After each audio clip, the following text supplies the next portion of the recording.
Dewan Perwakilan Rakyat Daerah DPRD Kabupaten Sukabumi menggelar rapat paripurna dalam rangka mengambil keputusan atas Raperda tentang Rencana Pembangunan Jangka Panjang Daerah Kabupaten Sukabumi tahun 2025-2045 berlangsung di gedung DPRD Sukabumi di Jalan Jajawai, Pelabuhan Ratu, Selasa 23 Juli 2024. Dalam rapat paripurna tersebut dilaksanakan penandatanganan berita acara persetujuan Raperda tentang RPJPD Kabupaten Sukabumi 2025-2045 oleh Bupati Sukabumi Marwan Hamami dan dipimpin Ketua Langsung DPRD Kabupaten Sukabumi Yuda Sukmagara. Ketua Pansus Raperda tentang Rencana Pembangunan Jangka Panjang Daerah, Hera Iskandar, mengatakan sebelumnya pihak DPRD telah mempersiapkan hasil kinerja Pansus yang telah menggodok Raperda tentang RPJPD Kabupaten Sukabumi 2025-2045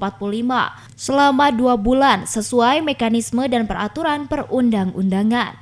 Demi mewujudkan visi misi Kabupaten Sukabumi yang maju, mandiri, dan berkelanjutan di tahun 2045, diharapkan manfaat nyata atas inovasi dan kolaborasi dari seluruh pemangku kepentingan, baik pemerintah daerah, pelaku di dunia usaha, akademis, dan masyarakat. Dengan yang pertama adalah penguatan SDM, penguatan pendidikan. Yang kedua, penguatan ekonomi, kemandirian fiskal, dan kemudian juga kemandirian di bidang pangan. Ini yang kita kemarin mintakan kepada pemerintah.